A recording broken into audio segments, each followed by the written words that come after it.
Hey there, viewers, and welcome back to Grumpy Monkey Garage, where today we're doing another engine review, but we're doing a small engine segment, as in like commuter cars. Today's all about the Toyota 1.8.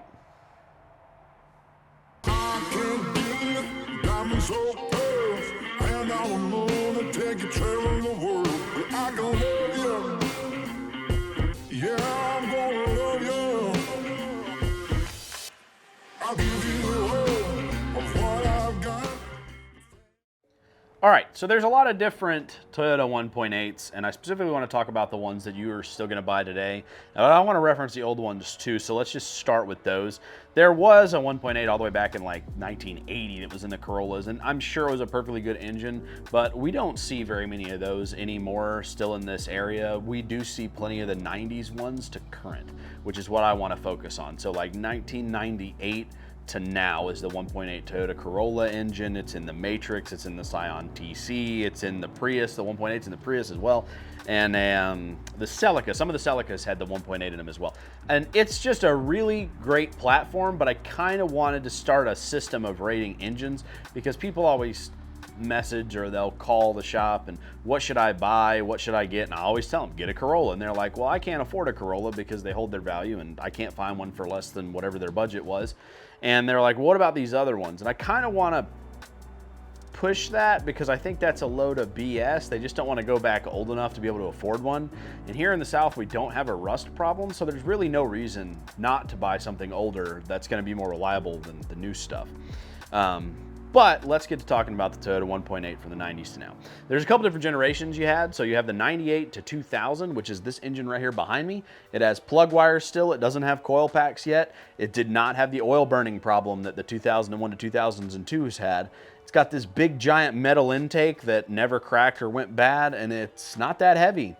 Also, you can still find these all over the place, which, just for comparison, you look for a Honda 1.6 engine out of the Civics from the 90s, you can't find them anywhere. Most of them have been long crushed out or have already been bought up, but you can still find these everywhere. That's because these don't typically go bad. But as you've seen in our channel before, like we did our Crackhead Corolla restoration series, you can see here, we were able to find a transmission for that car next day, and that was an old, I think it was a 98 or 99 Corolla that we did.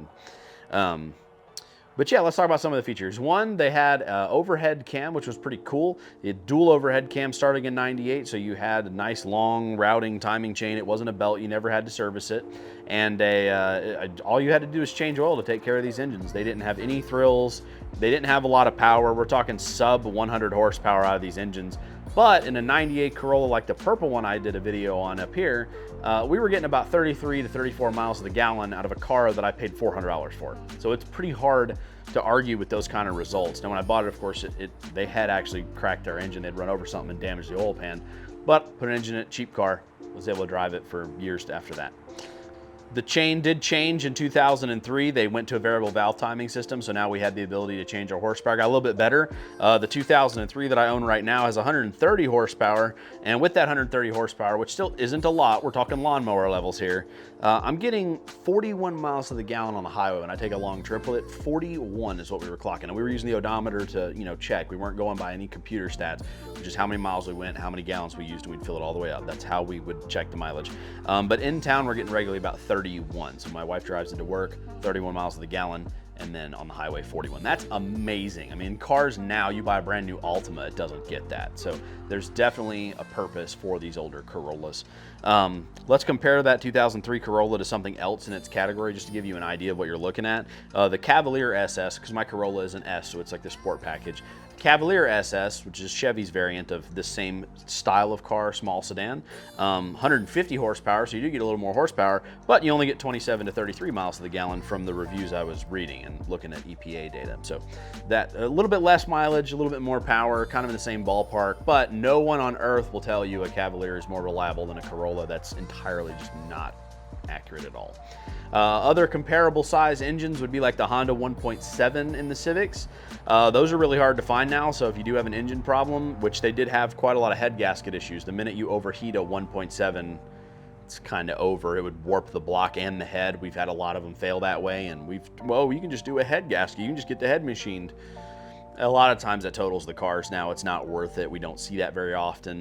They also, the 1.7 Honda had a timing belt, whereas the 1.8 Toyota has a timing chain. So that's one piece of maintenance you just don't have to do. And timing belts aren't a ton of money on those Civics anymore, 500 to 1,000, depending on what area you're in and what the cost of parts are.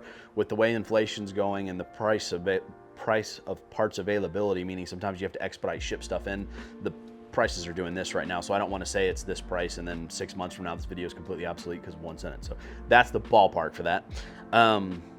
The Cavalier 2.2 we just touched on, that has a timing chain, but it had problems with the chain guides going bad, so it would rattle a lot. And then the oil filter placement on the Cavaliers, the later ones, not the 90s ones, it was still a spin-off in those, but that's just dumb. And also the spark plug wires having a route to the back of the engine does make me a little crazy. So I'm not a huge fan of the Cavalier engine, although I do see them get to pretty high mileage if they're babied. I do think they have a transmission issue though, and definitely an interior quality issue. But that is a cheap car. I don't necessarily hate the Cavalier.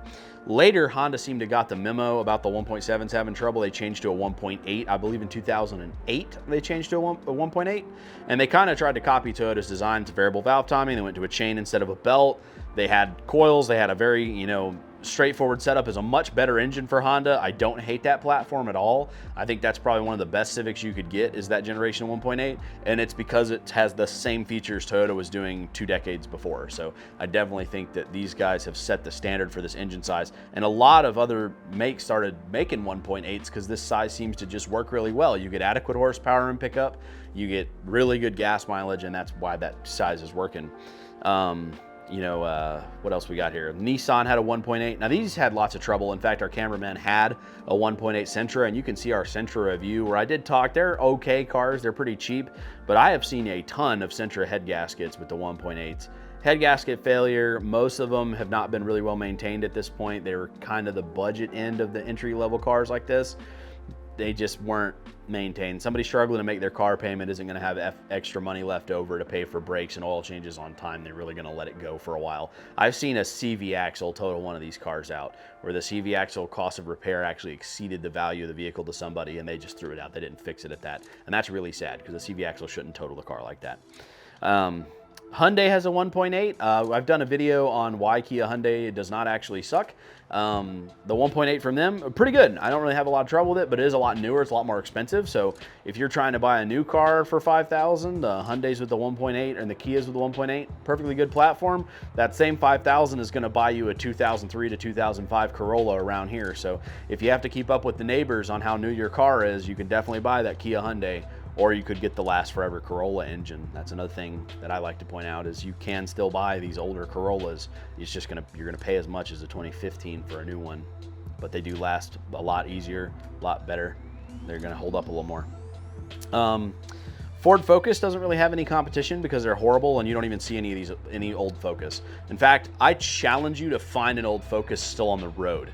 Like, give us a picture. Right? Don't just say in the comments, my Focus has 1 million miles. No, you don't. No, you don't. You've gone through 10 CVTs if you have, and they're all junk, and it's a hoopty. So the Ford Focus doesn't have anything to compare in this size category because they didn't make it off the lots before they were falling apart. Horrible car, and of course Dodge only makes Hellcats. They don't have a small car. I see you neon fanboys crying in the background, but again, Dodge not a good. I wouldn't advise anyone to buy that. The ones I've listed are the ones that people could realistically find and buy. But Toyota's the best. These don't have that many issues. The issues they do have, the common problems I see, intake manifold gaskets throw in lean codes. I do see those go bad. You got 2 pieces of metal, and in 2003 they changed the intake design to plastic. When they did that little gasket, which is $8 by the way, right now in 2023, it is $8. You buy that piece of gasket material, put it in there, no more PO 171 lean code, completely gone. That is 99% of the time what lean code is on these cars. Easy fix. Only pays like an hour and a half too. It's not that bad.